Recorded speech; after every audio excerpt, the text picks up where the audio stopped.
Well, good day. It's Mark Sylvester, your host for 805 Conversations, which is part of 805 Connect, which is a project here in the 805 region, which is defined as that area from Paso Robles to the north all the way down to Conejo Valley and Simi Valley in the south. It's 185 miles from the top to the bottom. In fact, it is farther to go to San Diego from here than it is to go from one end of the 805 to the other. However, our traffic is much nicer. Today, we have with us Trish Miller, who is the license owner for Spherion. And Spherion is a partner with 805 Connect. You were an early and enthusiastic partner, and you're quite known in the community as, you show up and you're involved in those things. So, Trish, welcome. Thank you, Mark. It's great to be here.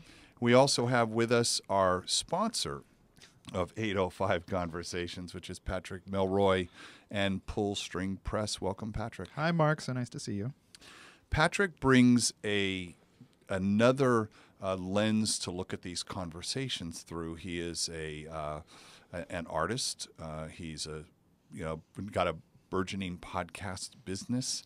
Is involved in the business community in a different group than I normally talk to. So he's got interesting points of view, which will be great. My first business was when I was 12, so I think about things more entrepreneurial. So we're going to go in a lot of different areas, but I want to hear more about you and how did you get to the 805? Everybody's got some people at their fourth generation, but they got here from somewhere. So why don't you give us the Cliff Note version of that? Right. So I'm a UCSB graduate. Oh, you're a Gaucho. I am. Oh, great. I would have loved to stay here after I graduated, but there weren't too many opportunities then. I got into human resources. Then I got a master's in human resources from the University of San Francisco, and that was my career path. But after 25 years doing it, it just wasn't so much fun anymore. The thrill is gone? The thrill was gone. So I wanted to be in business for myself. I didn't know what to do, but I wanted to make some significant money out of it. So franchises have great success stories rather than just trying to start your own. And I got into a partnership with Spherion. So I opened up the first Spherion office here in Santa Barbara almost 8 years ago. Really? Yes. Right before the Great Recession. So I learned a lot. Good for you. Yes. So when did you discover you were an entrepreneur? I went to a franchise coach when I first started. A franchise coach? Yes. So there's a job? There is. A franchise coach, the Entrepreneur Source. And they present you with a variety of different businesses that they think you might be interested in and good at. Right. And the Spherion franchise was the one that I ultimately chose, although there were other ones. So tell us a couple of them. Who didn't make the list? One of the finalist was Sports Clips, which is a hair salon for men and boys. It's quite popular now. Oh. Right? So you go through a process where they see if you're the right person for them. You go back to their corporate headquarters. I went to Austin, Texas. Right. You do some due diligence. They call it Discovery Day. And you spend a day with them. So they were a finalist. But in the end, Spherion seemed right for me. I'm a businesswoman for 25 years. I like going to an office. I like 8 to 5, Monday through Friday. You like that part. I thought it would be the most successful for me. And recruiting is fun. You make everybody happy. Everybody. Really? In HR, you never made anybody happy. So, I've got 5 questions there, but I want to go back one. You said you got a master's in HR. Now, Patrick has got a master's in fine arts. I do. And I know exactly what that is. But I don't know what a master's in HR is. What? Give me an example of a class you might have taken. Well, it was mostly organizational development. Oh, OD. OD. So got it. when I got a master's degree, there didn't have to be too much in HR. So USF had one of the only masters in HR there was at the time. And so it was primarily involved in organizational development. So how to increase the corporate culture into a way that, your business wants it to go. So we're interested in these conversations in culture and leadership. Right. That's a part of the conversation. And that has never ended, right? Right. Right. Yeah, culture is so important. And leadership and employee relations, and that will never end. I'm very interested in organizational development because 805 Connect is built on a platform. That's my business, is creating platforms of connective tissue for audiences. And we were asked to do that here in the region, and we did. It's a community service effort, if you will. But I work with customers where a client in New York right now who's got 12,000 employees and a huge organizational development challenge. How do they reinvent this 150-year-old company? And they look at us providing the connective tissue to help them.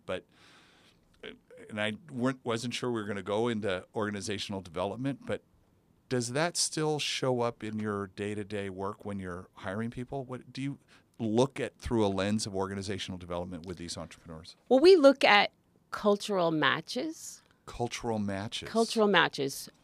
You know, there are employees that are just good at some things in some environments. Just like when I was going to choose my franchise, I just knew which environment was the best for me. And then we try to be partners with our clients to find out more about them and what kind of people are successful. There are a number of assessments employees can take now to find out what kind of person they are and how they fit in. So it's a cultural match, and that helps with organizational development. And diversity is still important, right? You don't want everybody to be exactly the same. Right. But that's not what I mean by a cultural match either. I mean, we still encourage diversity. It's not like everybody's a robot that fits in together, but they just need to all feel the same way, like the entrepreneurial environment. Not everybody's into that. Some people need structure. They want rules. They want you to tell them what to do. That's just the way they are. That's how they're comfortable. That's how they're most successful. But entrepreneurs don't like rules. They don't like policies and procedures usually. So pretty much we don't. No. But creativity craves constraint. Right. Right. You know, you need to know what the boundaries are of those things. And what is if I were to think about an organizational development initiative, what's the mission statement for that?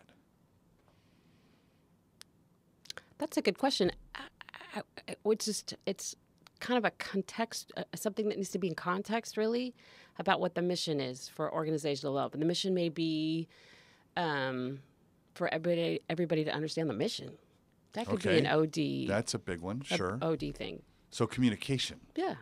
Right. People don't know what are we doing here? Oh, right. Well, we've got to turn the ship 2 degrees so that 5 years from now we'll be in a completely different place. And that probably is the latest OD thing, is the mission. Everybody should have a mission, and all your employees should understand what your mission is. And they say to post your mission up on your walls, and everybody should know where you want to go in the next 5 years. I would say that's also coupled with the gamification of management. Right, gamification. Is that meaning, one of your words? Yeah, you just bingoed yourself. Oh, gamification. Gosh, I'm so busted. As our listener knows, we play this game called Buzzword Bingo, and it's also a new game for everyone. And it's when we find words that, in a certain context, we have no idea what they mean. Gamification is we think about playing games, and games. I know what the rules are. I know what the mission is, to get a high score. I've opted into the game. I'm having fun with it, and there's a scoreboard that's measuring my progress. Those are the 5 principles of gamification. There's a whole industry called the serious games industry, where they apply that thinking to training and development is probably one of the biggest ones, where you gamify the learning experience so that people will actually be engaged with that thing they don't want to do. I don't want to sit and learn this new product. HP's got a printer. It's going to be shipped out to every Office Max on the planet. So they're going to create an app to learn all the aspects of that printer. And how do I turn training into a game? People figure that out. So that's the gamification of it. And part of that is the mission. What are we here collectively to do? And so maybe I've just come up with a new business. Nicely done. I want to know what the mission for Spherion is. There you go. Well, our mission is to find careers for our candidates and find employees for our clients. Pretty simple. I hear so often when I hear different companies throw out their mission as almost as like an advertisement to like, you should come work for us. This is our mission. And it's 4 paragraphs long and is trying to cover everything. And so it's always really refreshing to hear something that's like, no, this is the reverse of that gamification you were just talking about. Like, our job is to serve our clients, find them jobs. Period. And careers. I like that. Do you find that someone comes to you, I introduced someone to you yesterday who I think you could help. Do you have a kind of a career-long relationship with those people, or is it more transactional? Well, the hope is that you will have career-long relationships with people. That is the whole idea. So the longer that you're in staffing, so one of my recruiters has been in Santa Barbara for over 17 years. Wow. And she has helped a number of people find more than one job. So sure. Yes, that is the point, is to develop a long-term career relationship. Sometimes it's up to our candidates if that's what they want. Sometimes they only want a transactional. Like, get me that job. Just give me a job. I need to make some money because I need to pay off a bill, or I need to buy a bike, or whatever it is, and then they just go on their way. But yes, that is our goal. There's so much related to this world, and you sit at the lifeblood of all of these companies, because we can't do it without employees. And we can't, as an entrepreneur, you've got that great idea, and then I have to start hiring people and staffing up. What is and we could probably go several ways in this, but what is the largest challenge that you're finding that businesses have right now in terms of finding people? Because it feels like it's a very competitive market. Oh, it's very competitive. Yes. So it's probably 2007 level, definitely. What does that mean? So that was before the Great Recession, right? When unemployment, for example, in Goleta was less than 2%. And if you're breathing, you could get a job, right? So then the recession happened, and when companies started hiring again, they were a lot more cautious about who they were bringing on board. I think there was so much money before that things that maybe didn't matter. They didn't matter. They just hired people. So it's definitely skill driven now. So hard skills are what employers are looking for, and they're harder to find. So hard skills, people that can bring a return on investment soon. Right, because they're matching how much revenue per employee, right? That's one of the big metrics. Yep. I do it that way. It's gross profit dollars. Exactly. Per right? employee per week. Per week. Per week, we look how at much gross do we profit. Make today? That's right. Right. That's right. We have to know our break-even points. Of course. Exactly. I have a friend who's a director of engineering of a local company, and they're not one of the huge tech companies, because we've got 4 or 5 big tech companies all the way up to like MindBody up in San Luis Obispo, and we've got Amgen down in the south, and lots of big companies in the middle, and they're all competing for a limited talent base. Around competition, what have you seen that works? So if we were to walk out into the other room, and we now have a job fair, and we've got those 6 companies, come work for me. To your point, I'm aligned with the mission, Patrick. What are you finding works for those people to attract this scarce talent? Well, now that's a generational issue now. So millennials aren't concerned just with money. I would normally say money, but the younger generation just isn't. It's the kind of company you are. It's what you do. It's how you treat your employees. It's what your mission is, more than money. So the older generation, yes, money will do it, because during the recession, people took jobs that were below what they normally get paid. And so now we're pulling people out of current jobs to move to better jobs where they're getting their pre-recession compensation.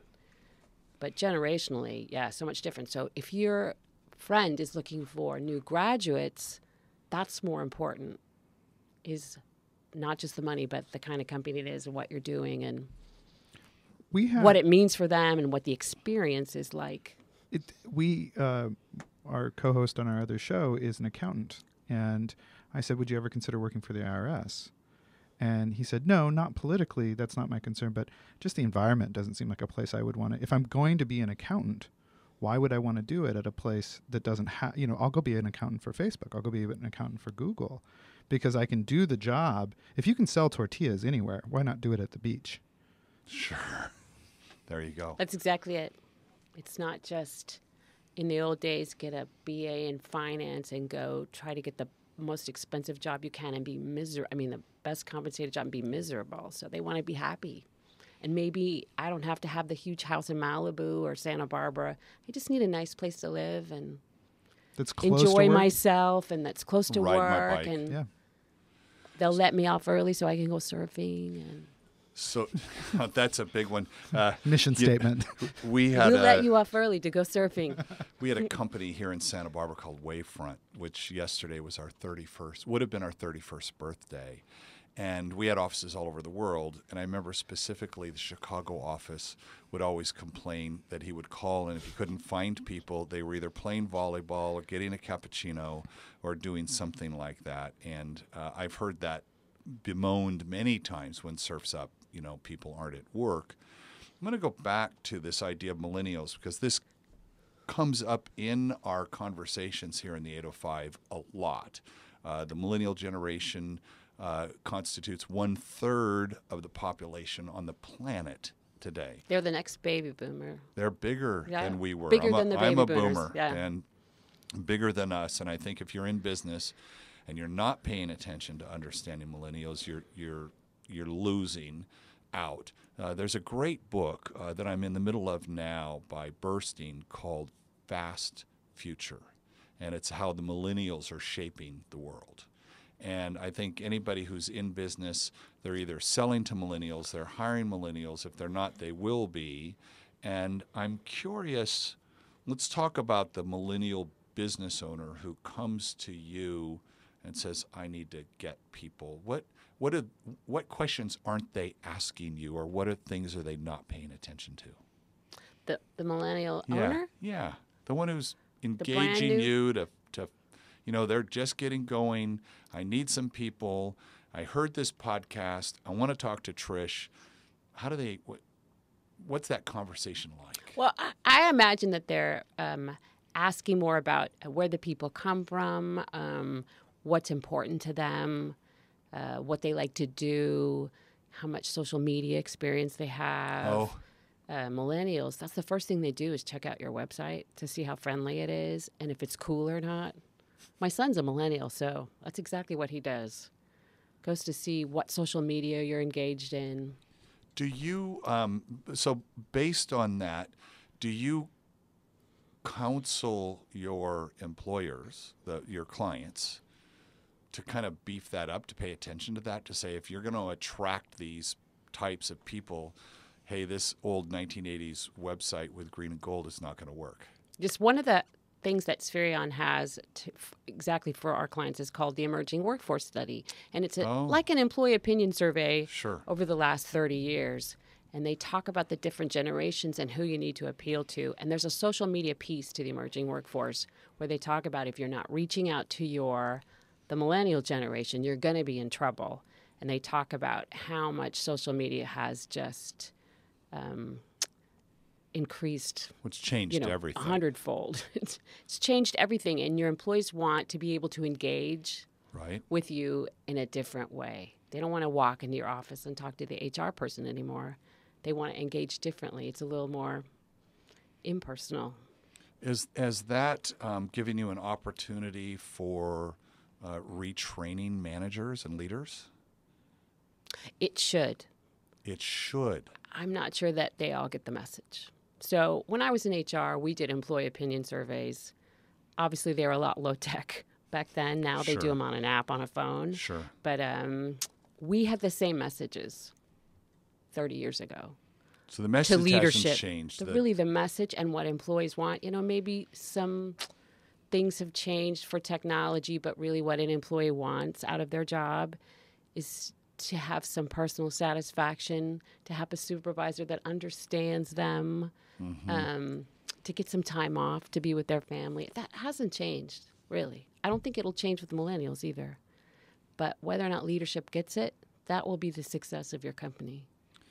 There's an interesting post that came out this week by the gentleman who was the founder of the X Prize, and Peter Diamandis. And it's all about millennials in the workforce. And the number, he contrasted and compared millennials and the boomers. And the number one thing by an order of magnitude of importance to millennial employees was that there was training and a chance to advance their career through learning more things. And that was actually the least important to the boomer. And the phase shift is very, very interesting. So that's just... And millennials don't have a problem quitting and going to another place, you know. Well, because are you hearing them? They're not looking at, this is again with your long-term relationship with them, this idea that they're not looking at one company cradle to grave, at remotely, because that has been shattered, that American dream. And then I have another question. Well, please. Well, I'm so fascinated by this idea of the entity of the recruiter or the staffing company, because I see so much just hiring of friends. And so could you like build out that argument for me of that so often it's like just they hire who do you know, and then they bring in their friends. Is that a successful strategy versus, you know, going to Spherion and this idea of like getting a professional to do it for you? Right. So the reason that we're more successful, like again, is identifying the cultural matches, but then also assessing hard skills and soft skills.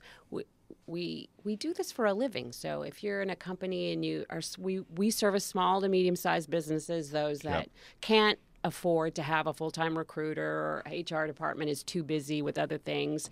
And, you know, that's what we do.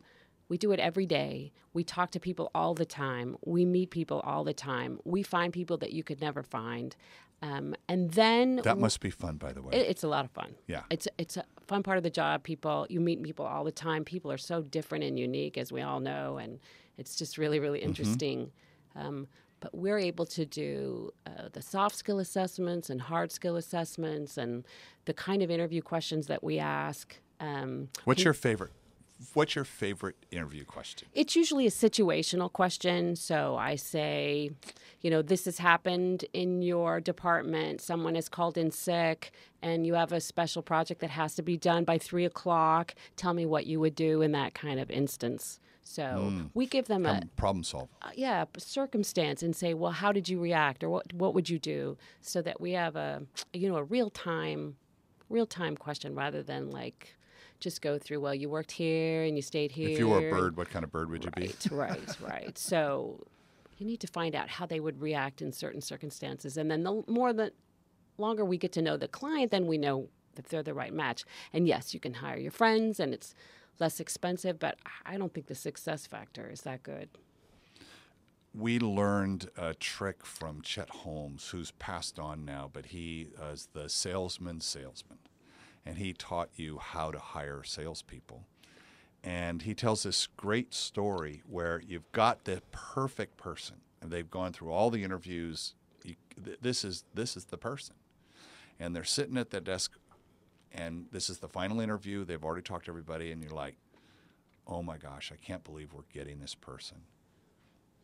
And you look at him, and this was his test. He would say, you know, you've talked to Bob and Bill and Sue, and you've done the tests, you've done everything right. But you know, I'm just not feeling it. And then you shut up. And it's a test of ego strength. Because then that guy is either going to say, well, I guess you would know, and thanks for your time, bye-bye. And that you feel like that's the perfect person, but in a sales situation, they're going to hear no 1,000 times. Right. And how do they react to no?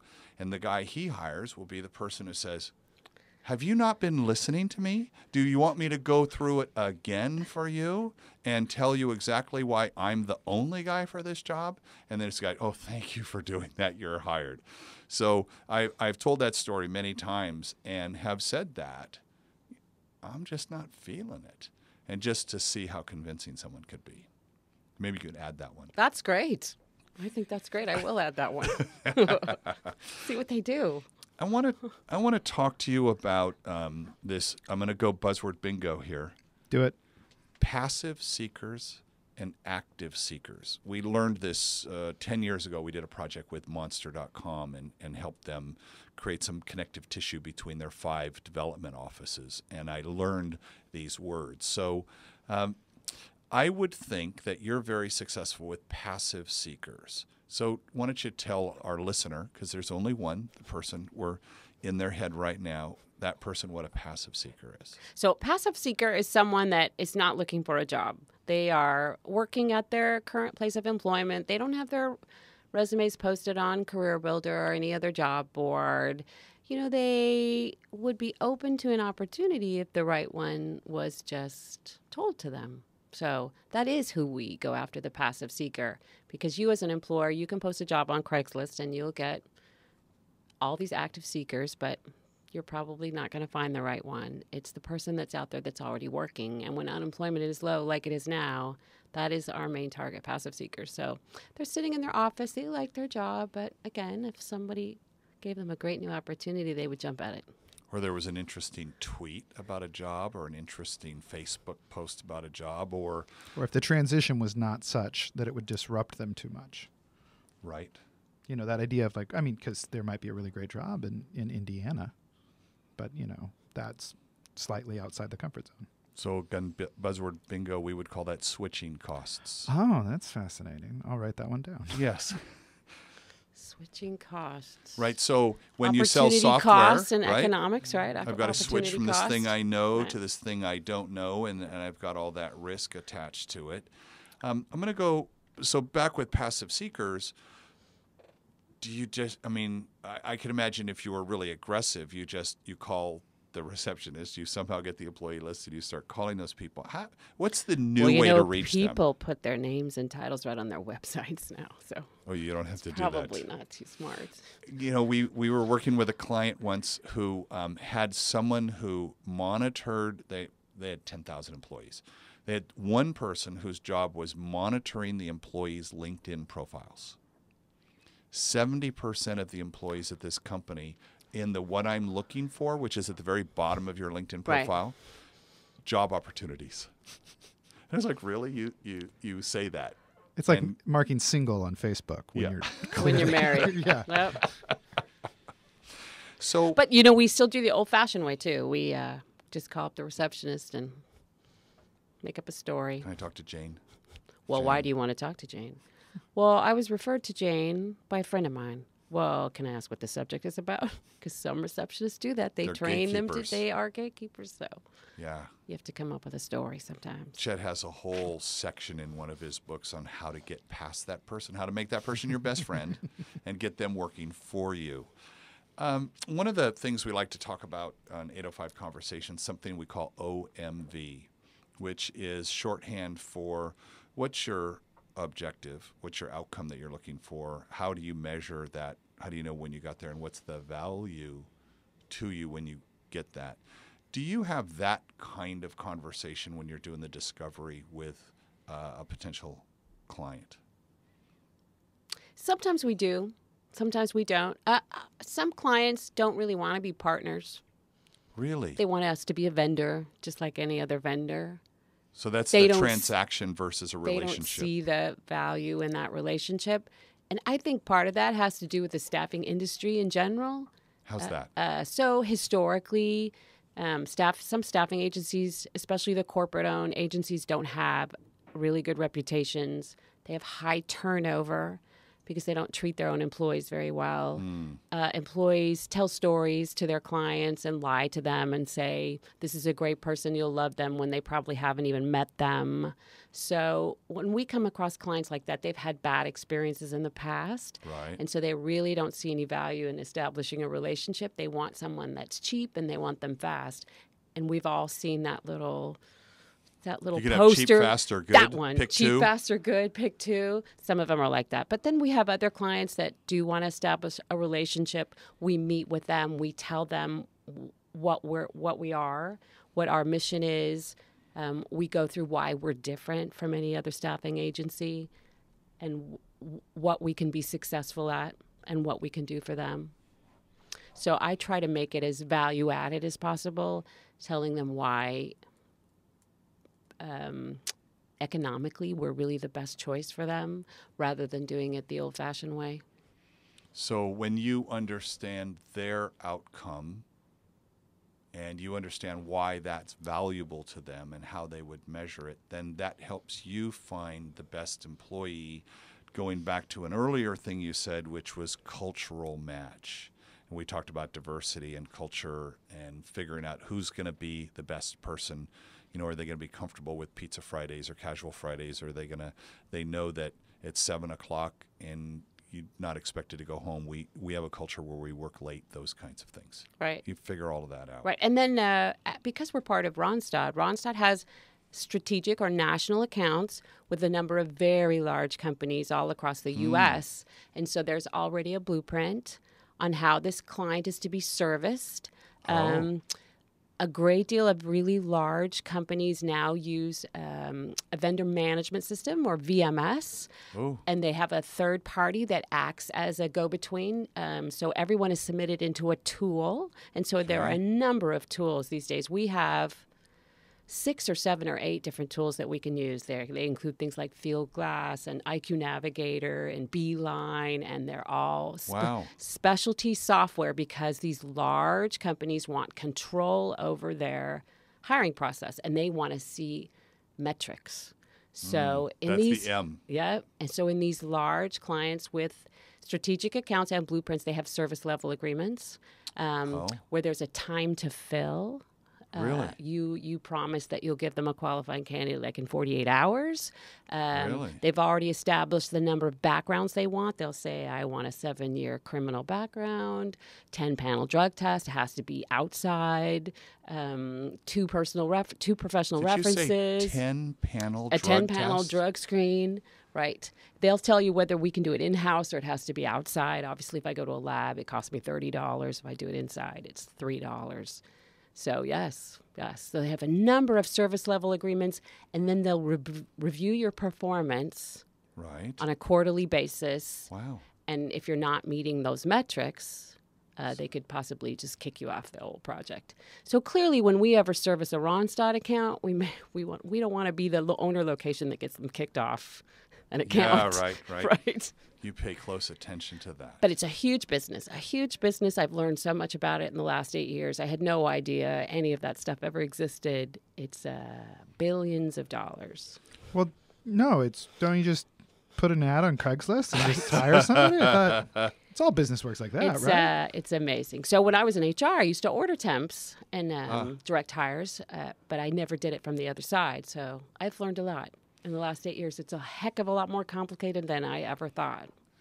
One of the objectives, one of the O's for 805 Connect is that as people are moving into the region, because there's so much hiring going on there, the talent pool here doesn't have everybody businesses need, so they're recruiting outside. And once they get over sticker shock of real estate and all the other things that it takes to move someone here, there's this secondary problem is what is the spouse or significant other going to do?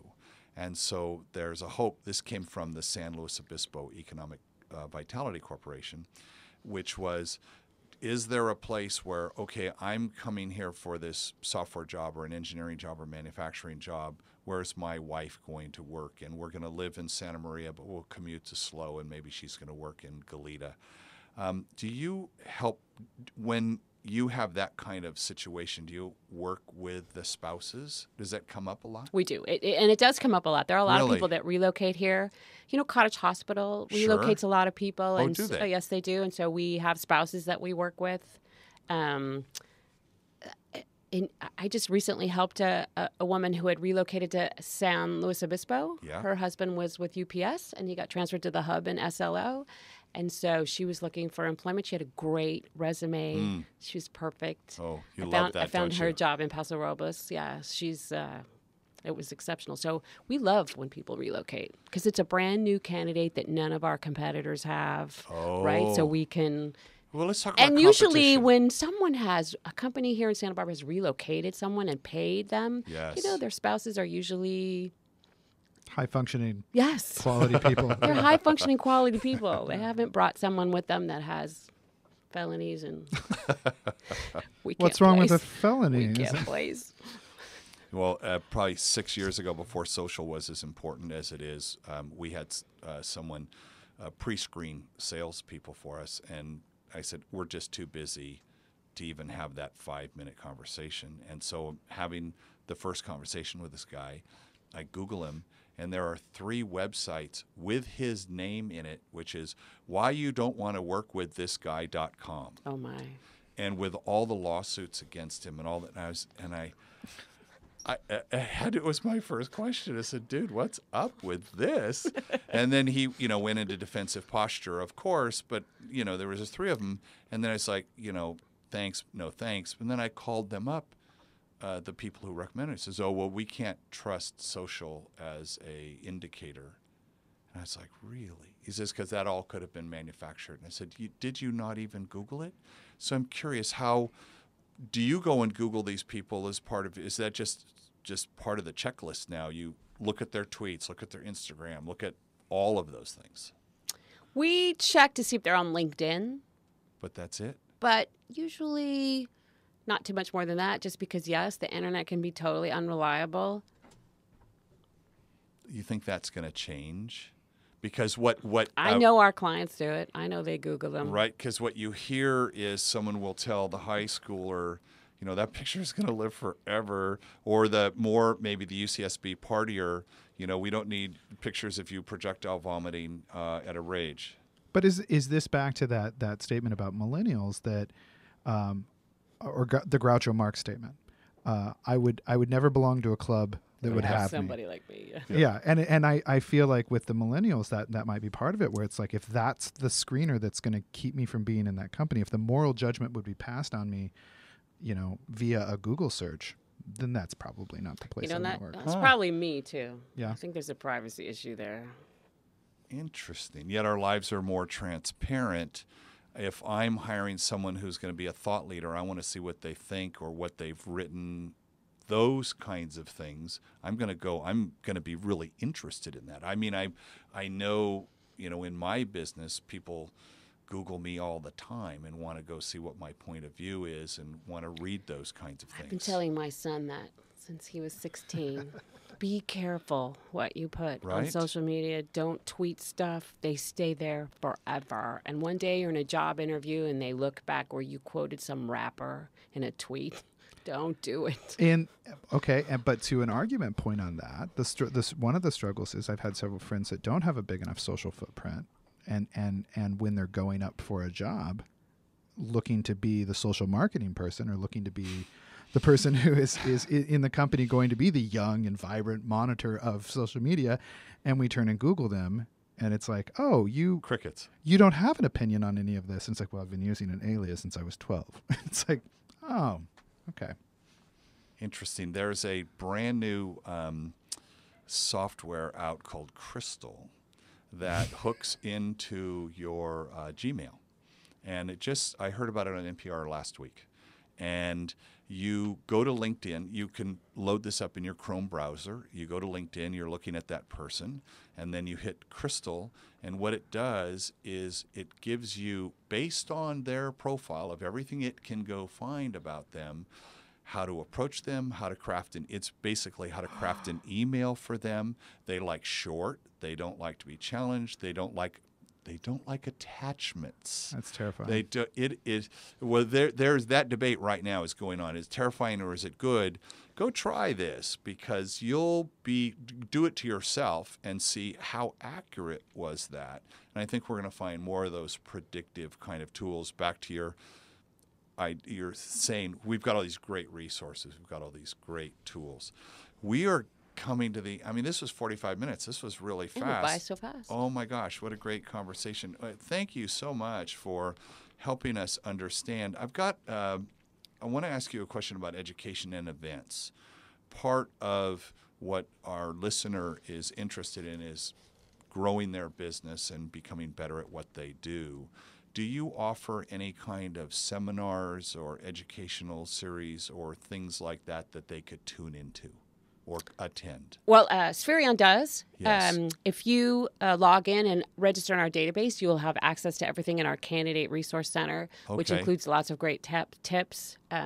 Career Builder and Monster do it as well. It's amazing what you can find on the internet now that will help you prepare for a job interview, help you get a job, help you look for a job, help you start a business. What about employers? Employer resources for the people that are like, they're just struggling with finding people.